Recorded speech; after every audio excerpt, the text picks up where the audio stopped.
Welcome to Pairs Unpacked, the cultural care podcast. Today, we're welcoming Pooja Rao, whose family has hosted 8 au pairs from 8 different countries since 2013. They live in San Antonio, Texas, and are busy. Pooja's husband is a cardiac surgeon, and Pooja works in the nonprofit sector. So their au pairs help them keep the wheels turning and also bring new cultures and language into their lives. Let's hear from Pooja about how her 8 au pairs have impacted their life. Pooja, thank you so much for being with us. Thank you for having me. Yes. Well, tell us a little bit about how you came to find out about cultural care. Yeah, so my husband is a cardiologist, and he actually did his fellowship training in Boston. And so I sort of was in the hub of cultural care activity.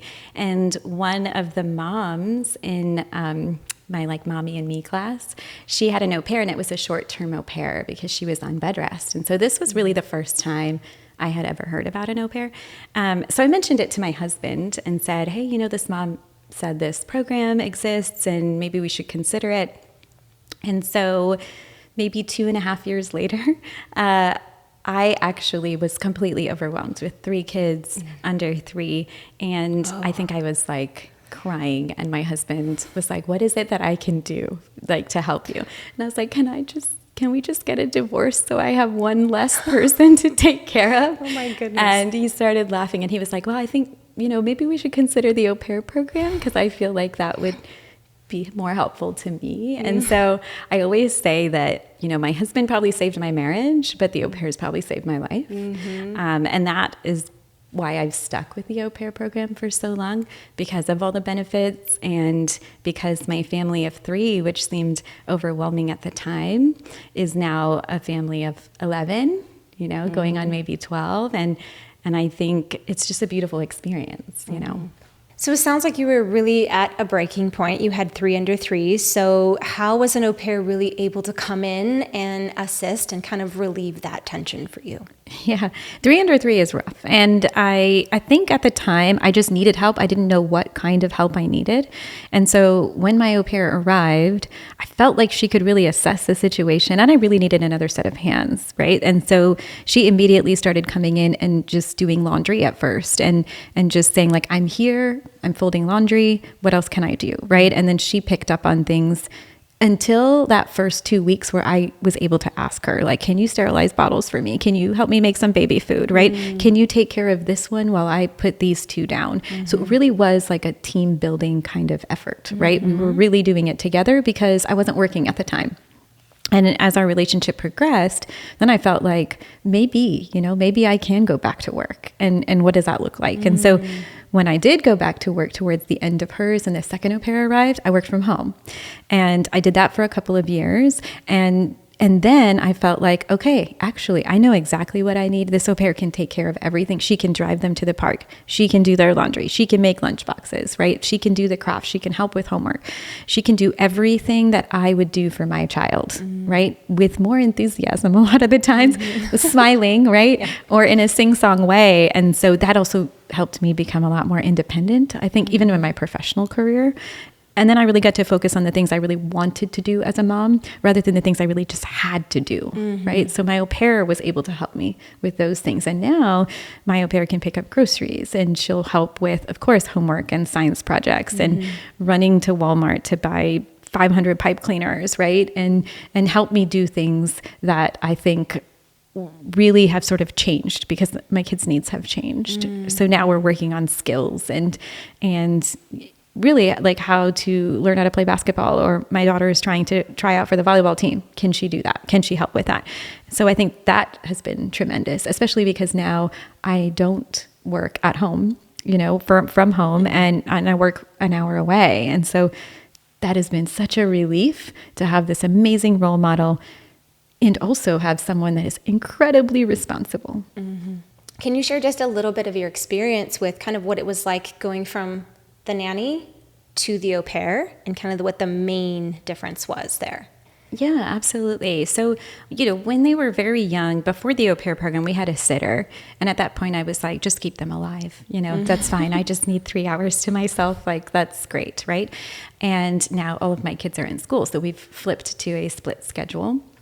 And I think moving to a split schedule really sort of solidified the difference between an au pair and a nanny. For me, it was a little bit hard to find a nanny that would come in the morning. I just need 45 minutes or I just need 2 hours.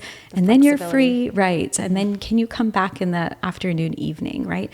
So that was a little bit hard. But the second part, and I think the biggest distinction personally for my family, was that with an au pair, because while they're on duty or off duty or on weekends, there's a difference between the culture of America, the culture of their home country, the culture of Texas, right?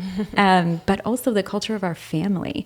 And so I think me communicating with my children, how I say things, what my expectations are, was sort of like this ongoing training that my au pair is being immersed in, right? And the culture of your family is really important because she's part of that. I found it a little bit harder with a nanny because I thought when I walk in, my nanny's off and she leaves. And they're out. Right. And so it was a little bit harder to say, oh, we say it like this, or, oh, you can try this next time. It was a little bit hard to do those check-ins. And I felt like I was taking up the nanny's time. Whereas with an au pair, it was easy. We were chatting over dinner and she heard me say something and I would tell her, like, you can use that, next time. Yeah. And I think that ongoing training really helped too. Yeah. And that is another benefit. That is the flexible nature, the live-in nature of it.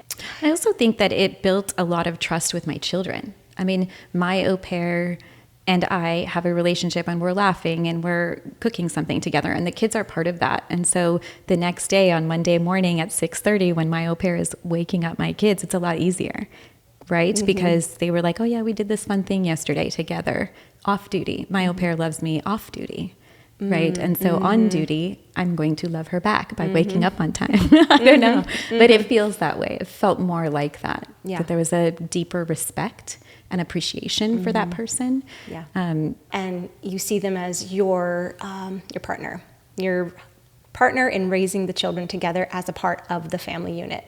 And I think that's a really great perspective for the program, and I think a nod to why so many of your hosting relationships with your au pairs are successful, because as an au pair, they view themselves as rise to the occasion. I'm a member of this team, I'm respected, I'm trusted, and makes them want to rise. I think that's really, I loved that.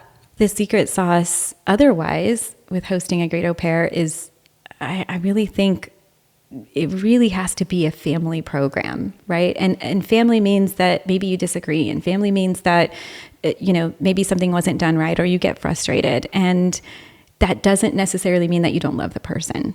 And I think putting the human before the task, right? Or before the problem has been really helpful because I think that they do the same with me.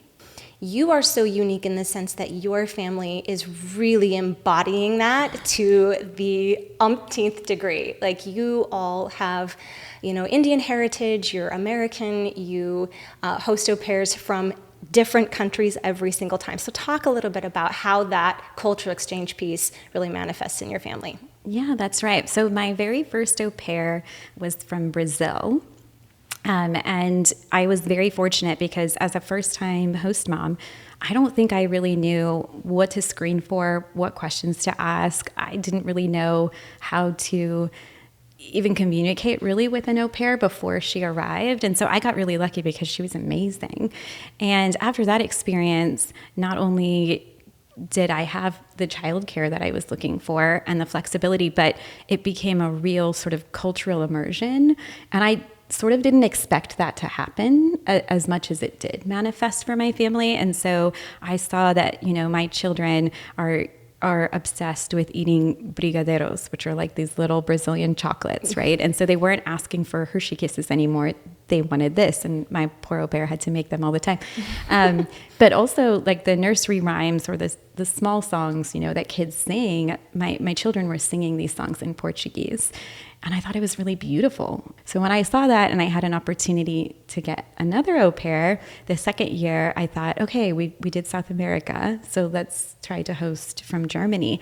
And we kind of went the opposite direction. You were sharing some stories with me about how you made the Rao family experience so special for every single one of your au pairs, and it kind of ties into your Indian heritage and even the Texas culture as well. Right. So where you were kind of talking about giving them each a very specific name. Would you share a little bit more about that? Because I think it's such a beautiful nod to this very specific cultural family. You are truly building the global village that we talk about. So share that a little bit more. Yeah. So when we welcomed our first au pair, she is older than my kids, obviously. And I didn't want the formality of saying like Miss Au Pair, right? And I thought that made it feel less like family and more professional. And that's not what I was looking for.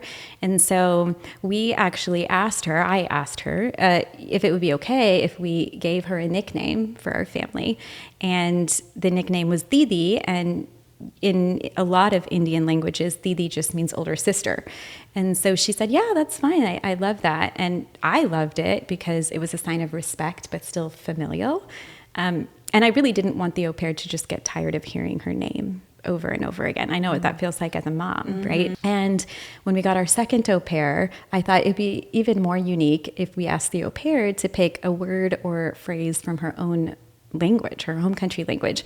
And so they would pick out, 3 words that they thought would be nice. And it has now evolved into like your favorite fruit or vegetable or food or something. And so each of our 8 au pairs have had their own sort of familial nickname.